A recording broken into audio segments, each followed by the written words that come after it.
Nicole Yala and Diego Bandido.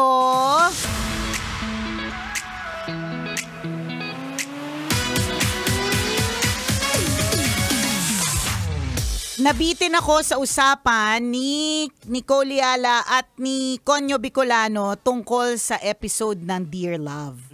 Napakinggan mo ba yung Dear Love kanina? Hindi. Ito, based on a true story. Oy. Ang ating Dear Love kanina, ang drama kanina, Diego, ay tungkol sa...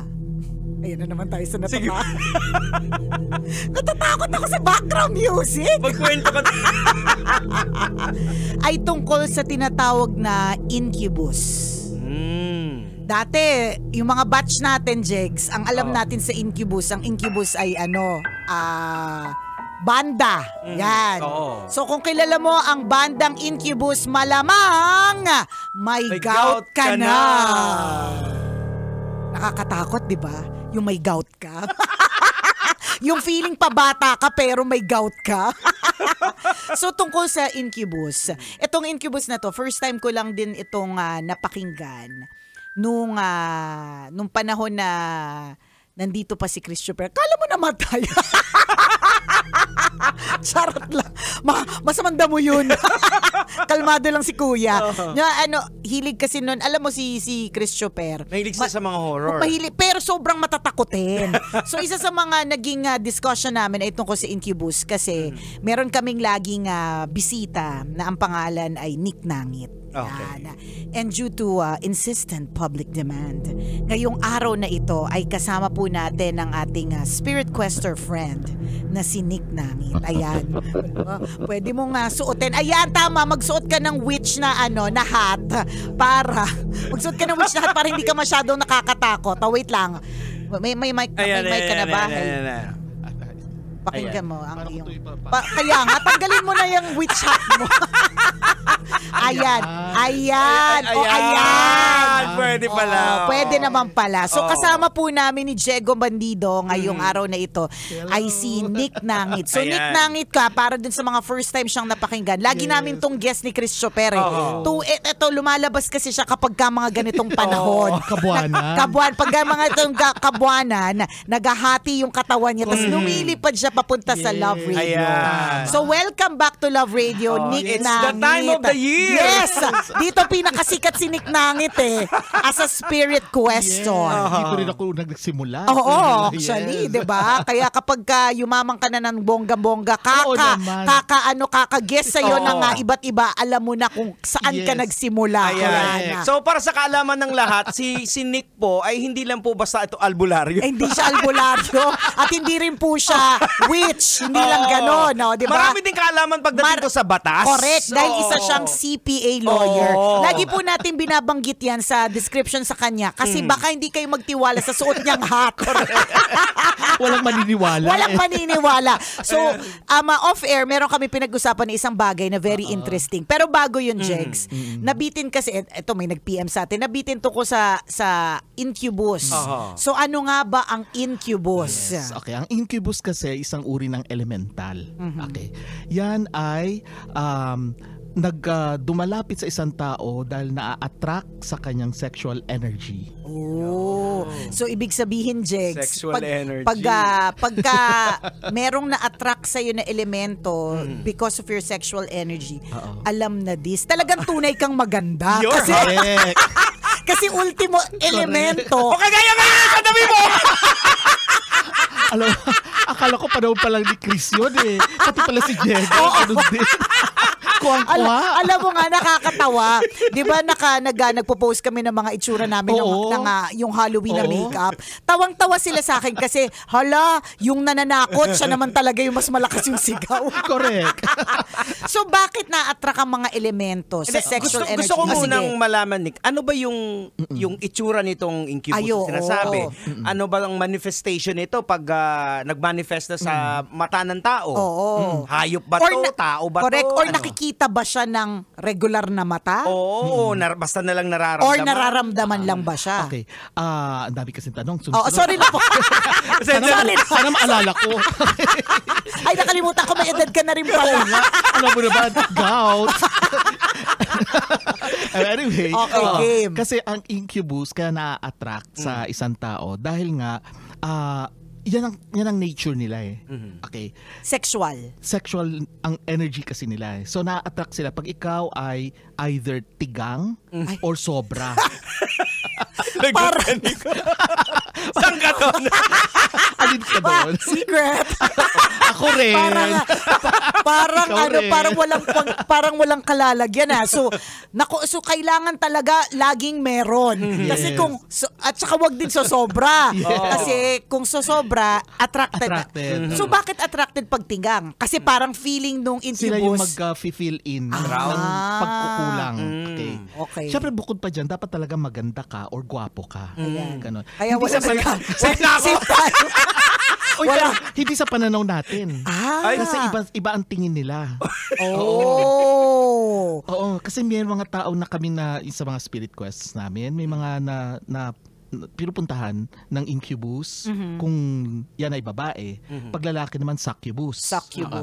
Pinupuntahan sila kahit naman hindi naman kaya kagandahan. lalaki ba kasi Succubus. Hindi talaga napigilan. Totoo na ba? Alam mo, sa totoo na parang tayo iniisip, hindi ko lang binibitaw ko talaga.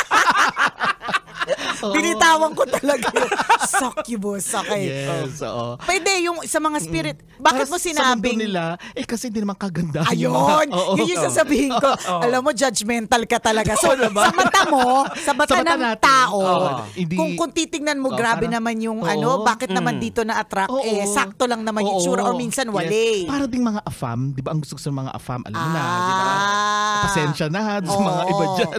So, lilinawin na natin, pag sa mga incubus, iba yung POV nila, iba yung kagandahan para sa kanila. Na definition nila ng kagandahan. Tayo tao, iba din ang looks natin pagdating sa kagandahan. Yun ang dahilan kaya sila na-attract. Okay, so talagang sa energy sila na-attract. So, hindi tayo safe. Nakaka-nervous pa rin pala. Correct. Okay, yung tanong ni Diego na, what do they look like? Nakakakita lang pag sensitive ka. Pero hindi naman magpapakita sa'yo kasi hindi naman sexual energy mo ang pinupuntahan kundi yung tao. Kunyari si X. Okay. So, kunyari ako nakatingin, hindi ko siya makikita pero si X pwede siyang makita kasi doon lang naman siya umaaligid. Hindi sa akin. So, hindi ko siya makikita. Unless highly sensitive ako, then makikita ko rin siya. So, yung makakakita lang, yung taong pinupuntahan. Yes, kadalasan ganon. At nagpapakita yan. Naninervous kami kasi hindi rin pala kami safe. At nagpapakita ka pagka yung matutulog ka na or sa panaginip. Okay. Kung kailan ka rested, dun sila pumupunta. So, wag tayo nagtutulog. Yung gusto ko malaman, anong form niya? Yan. Yung form niya, para siyang yung mga sabihin natin mga aswang natin. Okay? Na ganun ang itsura na mahaba yung kuko, yung daliri, ganyan. Tapos, ang haba ng binti, ang haba ng mga sa paa nila. Kadalasan wala naman sungay Pero, parang itsurang tao. Pero yung nga lang kakaiba, mahaba lahat. Nakakita ka na ba? Oo naman. Oo, nakausap na rin. Ano sabi? Hindi ako type. At sabi, ba't hindi ikaw yung nilapitan? Kalurke, paano i-prevent? Yan. Okay, maganda yan. Kasi syempre, of course, we're talking about this, but we don't want. Ayaw naman natin na tayo'y mapili. So, paano? Bukod sa wag maging tigang at wag magsobra. Yes. Pero bago pa tigil, tanongin ko, spirit ba to sila? Alam mo, pag sinabing spirit kasi, yes, mga nilalang. Mga nilalang sila, part ng creation din. Yun nga lang, hindi sila yung sinasabi natin kagaya ng tao. Okay? Nilalang. Entities ang tawag namin sa kanila. Energy forms kasi sila So pag energy form hindi nahahawakan? Oh yes, hindi. Pero may forma silang... They are spirit. Yes. So ibig sabihin talaga totoong nag-i-exist sila. Yung on the standpoint ng ng biblical. Biblical kasi binabanggit yung mga spirits So they exist. So spirit sila. So ang category nila ay spirit pa din. Spirit, but then they are not equivalent to demons. Magkaiba 'yon. Kasi pag sinabi mong demons, negative, talagang sobrang negative yon. Ito kasi, they are attracted to the sexual energy. And sexual energy is normal naman Except that, yung taong nilalapitan nila is either tigang or sobra. At saka, hindi niya ginusto. Nung tao? Nung tao. Alam mo, yung sinabi mong hindi ginusto, it means kasi subconsciously gusto niya. Oh. Although magde-deny siya pag gising siya, pero subconsciously gusto niya. Explain ko, no? Kasi kapag ang isang tao ay tigang, ang dami niyang negative energy, parang naghahanap siya. Pero hindi niya makuha-kuha, nare-repress. Pero yung sinasabi mong walang outlet or katigangan, Yes. I mean, ano to ha, for educational purposes, ganyan. Yes.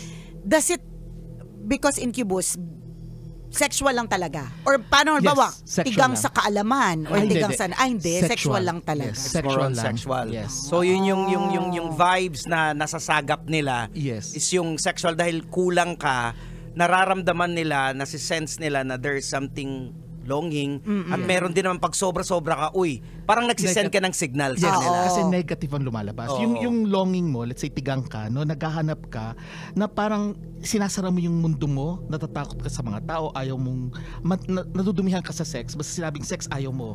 Kaya tuloy hindi na normal sa iyo kasi sex is really normal except that may proper na kalalagyan. Oo, may konteksto Pero may dapat. mga tao na masyado silang negative ang tingin nila sa sex. Parang konti kadiri, ayaw nila. Nire-repress nila. Dahil repress sila, nalalaman nyo ng entity na negative na ang nangyayari. May longing, minsan may gusto sila pero nire-repress nila, pinipigilan nila sarili nila. Yung opposite naman, yung sobra-sobra, may asawa na, naghahanap pa. Oo. Yung mga ganon. Kaya So kalmahan mo lang in other words para hindi ka in moderation. So na dito sa tanong ni Nicole Yala, paano siya mapipigilan? Paano siya mapipigilan? Okay, dahil nga dapat moderation, so dapat una, again, positivity. Okay, if you are in a relationship, mag-monogamous ka. Ay, Isa lang. Very good, very Ayan, good. oo. Hindi Parang pwedeng di bagay kukunin ka sa'yo dito. nung binigay mo yung advice. Oo na ba, di ba? Oo, monogamous. Be monogamous. Biblically speaking, para balanse tayo dito na ang sex naman, it's a gift, di ba? It is. Pero sinasabi na dapat ipapractice siya within the bound of marriage. Not necessarily marriage. Kasi so long as you are in a relationship, dapat doon sa taong yun lang. Hindi yung kung kadi-kadi. Ayan na, ito na po ang simula ng pagtatalo ni Diego Bandido. And At tinagtangin. Respect din naman. That's the perspective ng mga karamihan. Normal perspective. Actually, talaga naman din tayo talaga. Oo. And that's my perspective before. Oo, correct. Diba? Perspektibo ko rin naman talaga siya dati. Kasi if you say bounce lang ng marriage, but marriage is a human institution kasi. Nung panahon noon pa, wala pang yung mga marriage rights natin. Iba yung, let's say, nagsama lang sila, pero sila lang talaga, positive energy pa rin yun. Tapos nagkakaanak Kasi sila. monogamous. Kasi monogamous. So the essence is there. The essence of marriage being monogamous Ay, can also nandoon. exist sa mga relationships na walang benefit of marriage, pero monogamous pa rin. So, ibig sabihin yan yung isang unang paraan. Ayan. Diba? In short, Be dapat loyal. maging loyal. Yan, Yan. maging ka-loyal ka. Oo. Yan. At saka alam niyo, napapansin niya kasi may mga ano tayo. Ay, teka lang, mukhang layers. mabibitin tayo. Tuloy, itawid natin. Itawid natin sa live. Salamat mga kabisya sa pagtutok. Oras natin mga kabisyo, 12:39. Ako pong kumikinang naulo, Diego Bandido. At akong kumikinang ina mo, Nicole Yala. Kailangan pa bang i-memorize yan? Basic!